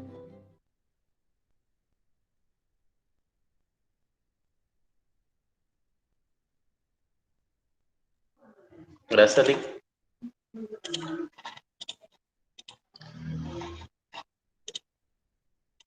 Muy bien, entonces, pues estas conclusiones son las más importantes que pude obtener, que debemos de recordar, que primero que la luz siempre va a viajar a la velocidad de la luz, no cambian ¿cómo se llama? Su velocidad. Hay una dilatación temporal, ¿verdad? Esto significa que si un cuerpo se está moviendo, entonces el tiempo y el espacio se van a reducir, ¿verdad? Y el espacio se comprime, era lo que decía, ¿verdad? Que ese espacio se comprime, que no son absolutos, ¿verdad? Y se van a transformar, tanto el tiempo como el espacio se van a transformar debido al movimiento, y que aún no ha habido ninguna partícula que pueda rebasar la velocidad de la luz en el vacío.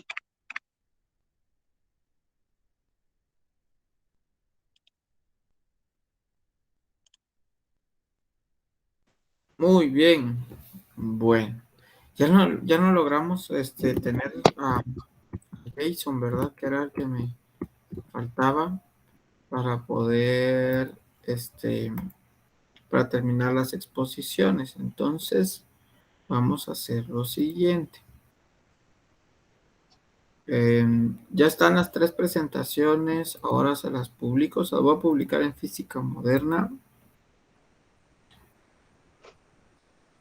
La asistencia también ya está con la fecha de hoy para que por favor me hagan la caridad de firmar su asistencia. Y entonces ahorita solo voy a abrir un documento y empiezo a resolver los ejercicios del capítulo 33 que tenía pendientes de resolverles, ¿se recuerdan? Sí. para por lo menos aprovechar los 25 minutos que nos quedan y así no. Creo que vamos como por la sesión 12, creo.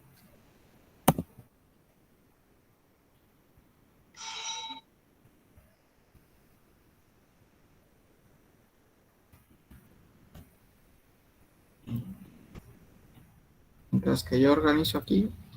Ah, ya vino Jason. Jason, ¿cree que puede exponer o lo dejamos para otra semana mejor? Así no tiene dificultad con lo de la conexión.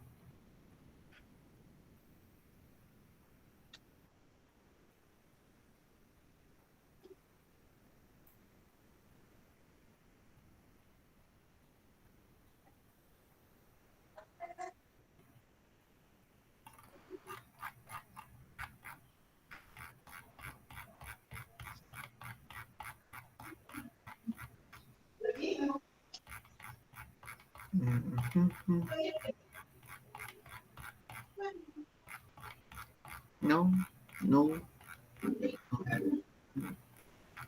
Sí, no. Bueno, entonces si quieren expongo yo y... ¿Y ahora quién es? ¿Quién me habla? ¿Quién me habla? ¿Quién me habla?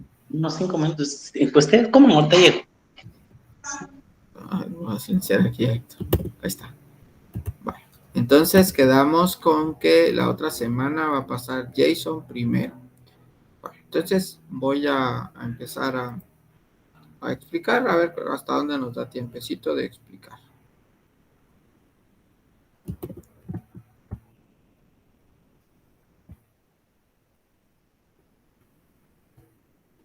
Muy bien.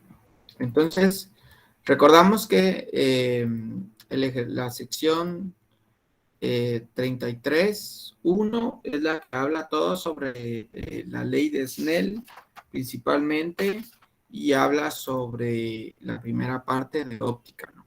Dice que tenemos dos espejos planos que se intersecan en ángulos rectos. Un rayo láser incide en el primero.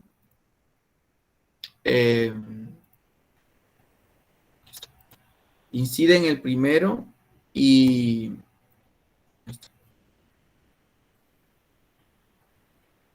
dice que de ellos en un punto situado a 11.5 centímetros. Dice. De la intersección, como se ilustra en la figura. ¿Para qué ángulo de incidencia en el primer espejo el rayo incidirá en el punto medio del segundo? Entonces quiere decir que lo que quieren que pase es que el punto medio estaría por acá, más o menos, y entonces lo que necesitamos es que el ángulo golpee y tenga esta forma, ¿cierto? Entonces, si nos damos cuenta, aquí formamos un triángulo rectángulo.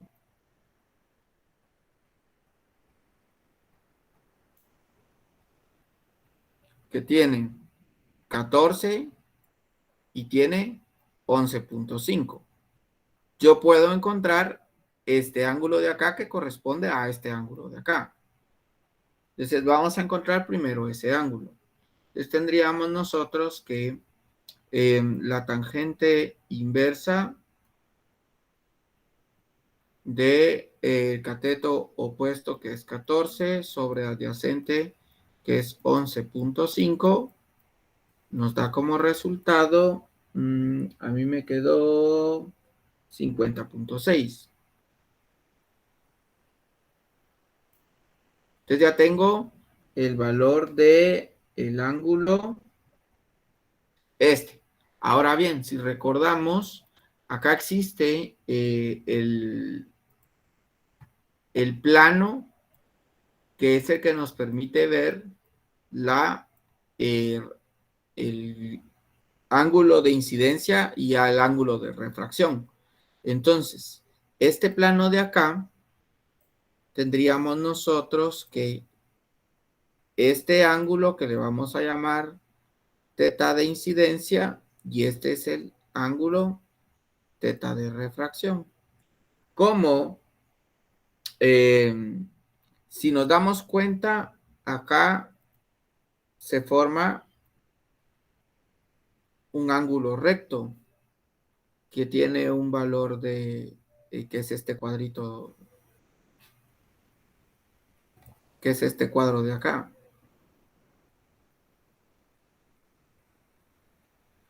Forma 90 grados. Entonces ya acá, pues es más sencillo, porque entonces tendríamos nosotros que el ángulo de refracción sería entonces el ángulo de refracción sería 90 menos el ángulo que le vamos a llamar alfa.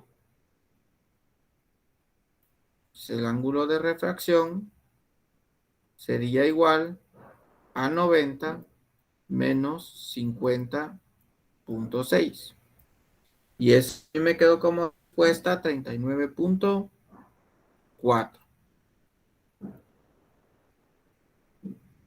De esto, debemos de recordar que el ángulo de incidencia es igual al ángulo de refracción. Por lo tanto, la pregunta era, ¿cuál es para qué ángulo de incidencia? O sea, el ángulo I en el primer espejo de rayo incidirá en el punto medio del segundo.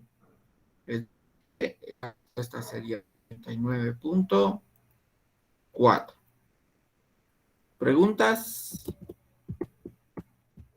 No, todo claro. Si se dan cuenta, aquí entra mucho la geometría, ustedes. Aquí la geometría es indispensable para poder desarrollar los ejercicios. Les doy un minuto ahí para copiar.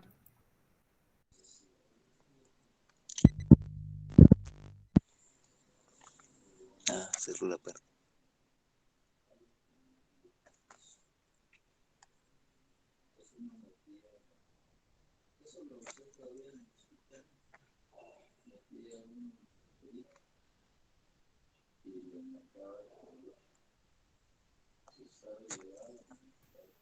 Sigamos.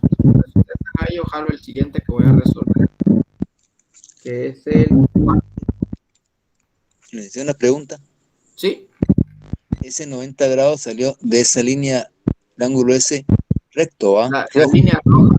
¿Ah? roja. Porque recuérdense que esa es la normal del espejo, digámoslo así.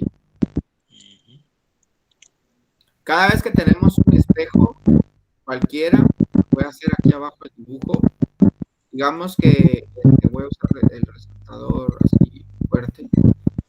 Digamos que este es el espejo, ¿no? Y vamos a usar con rojo un láser. Es un láser golpea al espejo. Y la teoría dice que existe una normal que es perpendicular al espejo, donde a partir de esa normal, entonces el ángulo se puede reflejar o se puede refractar. Refractar sería esto, ¿no? Entonces, para este caso que estuvimos trabajando nosotros, pues lo que hicimos fue basarnos a esto. Este es el ángulo de incidencia.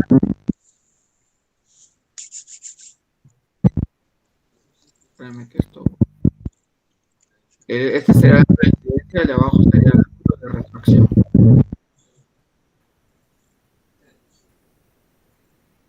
Solo está guardando. No sé si ahí le queda claro.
Lo siento, ahí mi máquina colapsó un poquito. ¿Le quedó claro, Eric? Creo que era el que me preguntaba.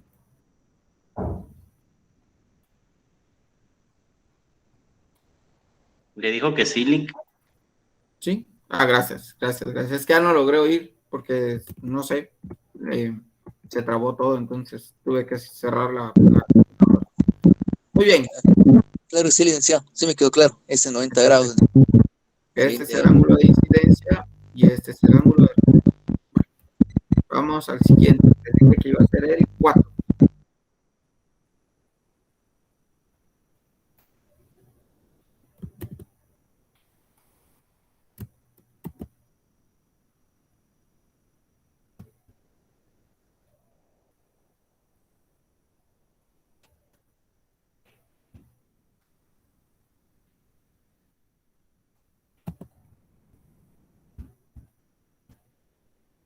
Dice, luz con frecuencia de 5.80 por 10 a la 14 Hz viaja en un bloque de vidrio cuyo índice de refracción, o sea, me están dando el índice de refracción, es de 1.52.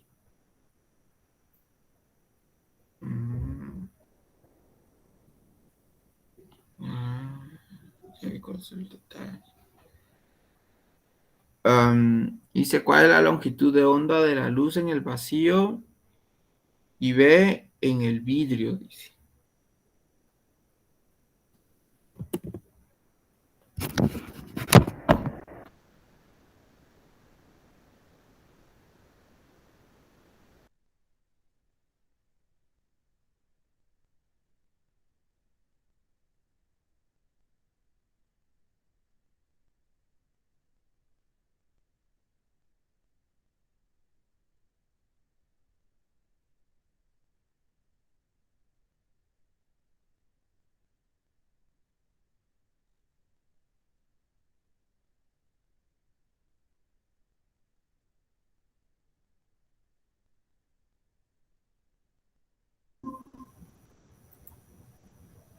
Fíjense que como yo nunca he usado el lápiz de Word, creo que ese es el que me está generando conflicto. Voy a seguirlo escribiendo mejor normal. Entonces, nos dan un índice de refracción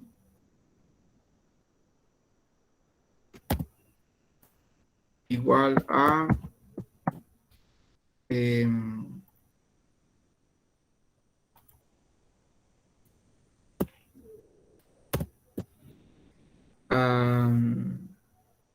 1.52. Y aparte de eso, nos están dando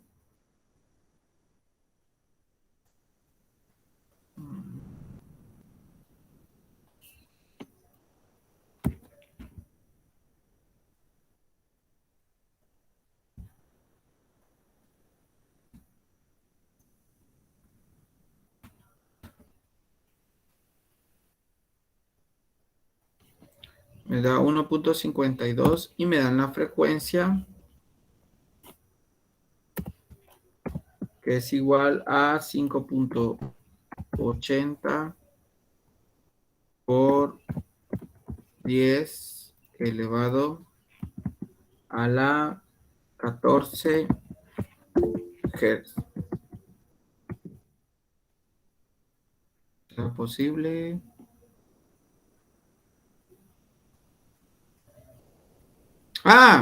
Sí. Sí, no se preocupe.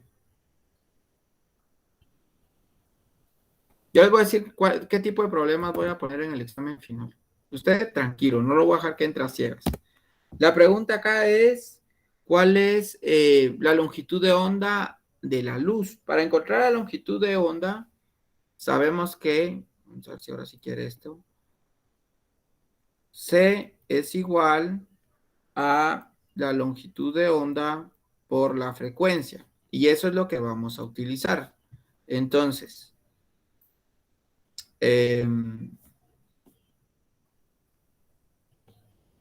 tendríamos nosotros que C, despejando la longitud de onda, tendríamos que lambda hasta aquí. Lambda. Que la longitud de onda sería igual a C sobre la frecuencia. Esto es igual, como ya lo explicaron muy bien hoy, ya vieron que la velocidad de la luz es la misma siempre, 3 por 10 a la 8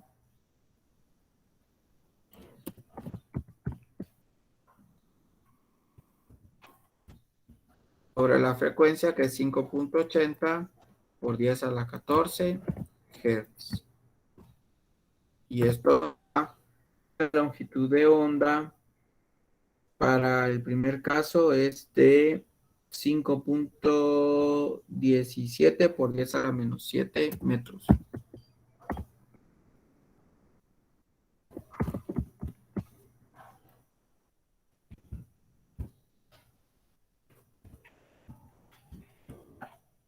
Ahora, para encontrar la longitud de onda en el vidrio, hay otra ecuación. La otra ecuación es que tenemos que la longitud de onda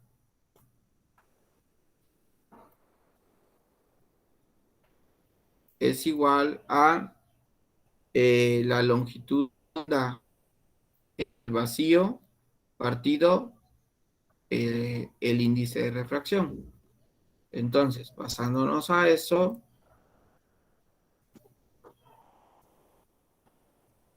tendríamos nosotros entonces que la longitud de onda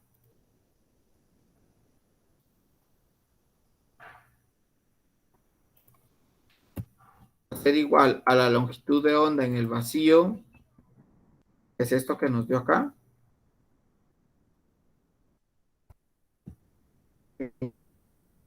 que es 1.52. Y esto nos da, a mí me quedó 3.40 por 10 a la menos 7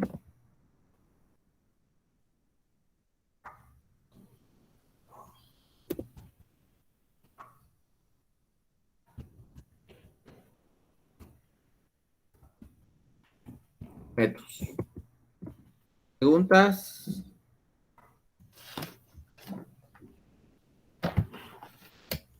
Mientras que ustedes ahí copian, yo jalo el siguiente, que sería el 6. Perdone, la segunda ecuación que colocó ahí sirve para encontrar la longitud de onda de la luz en cualquier otro material que no sea el vacío. Exacto. Gracias. La voy a reescribir porque ahí no se ve bien. Es esta de acá realmente en el libro la van a encontrar ustedes como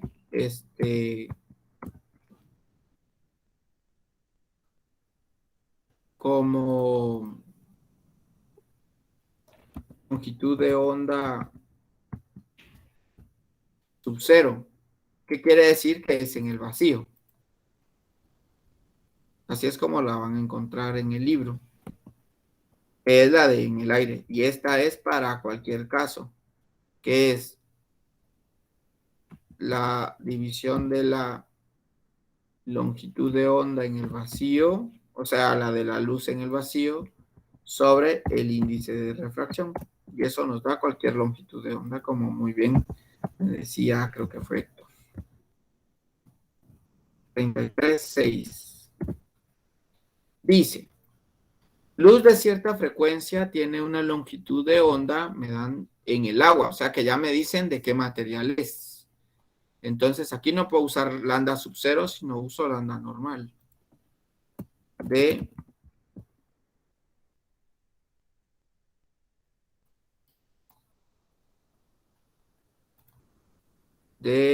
438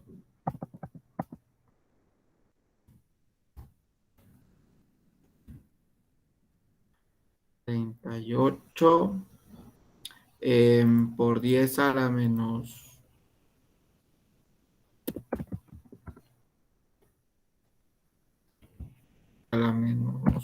9 metros. Y nos dicen que es agua, entonces hay que buscar el índice, esas tablas hay que tenerlas para el examen, ¿no? El índice de refracción para el agua es de 1.333. 1.333 es para el agua.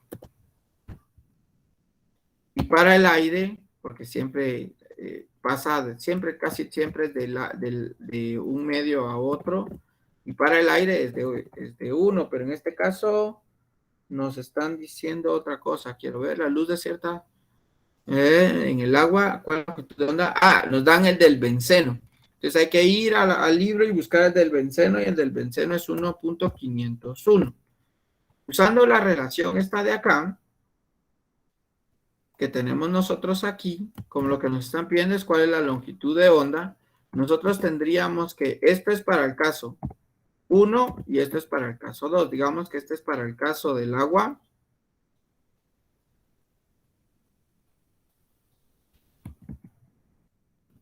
Y este es para el caso del benceno. Si quisiera encontrar la longitud de onda para cada caso. Si yo despejo, yo tengo la siguiente igualdad, entonces. Yo tendría entonces que la longitud de onda en el vacío va a ser igual a la longitud de onda del agua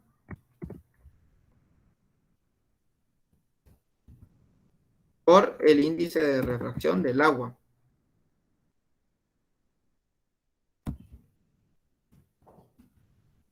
Y hago lo mismo acá abajo, solo que me va a quedar con el benceno. Y como es el mismo índice para el caso de la luz, entonces aquí ya formo mi igualdad. Y ya puedo encontrar la longitud de onda en el benceno. Va a ser entonces igual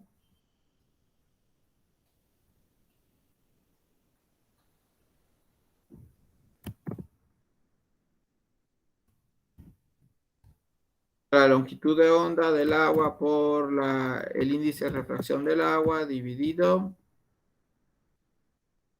el índice de refracción del benceno. Para hacer la sustitución, quedaría entonces es 430 por 10 a la menos 9, 438 por 10 a la menos 9, 430 es el número.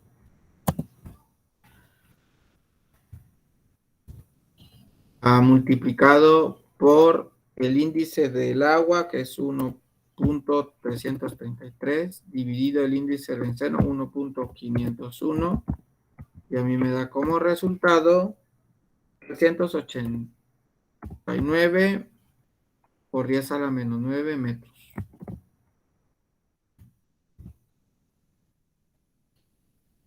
Y listo. Con eso estaríamos entonces con la clase de hoy. Sigo yo dando ejemplos el próximo sábado. Esperamos la presentación de Jason y nos miramos. No se os olvide firmar asistencia. Pasan feliz fin de semana. Feliz fin de semana. Licenciado, que tenga feliz fin de semana.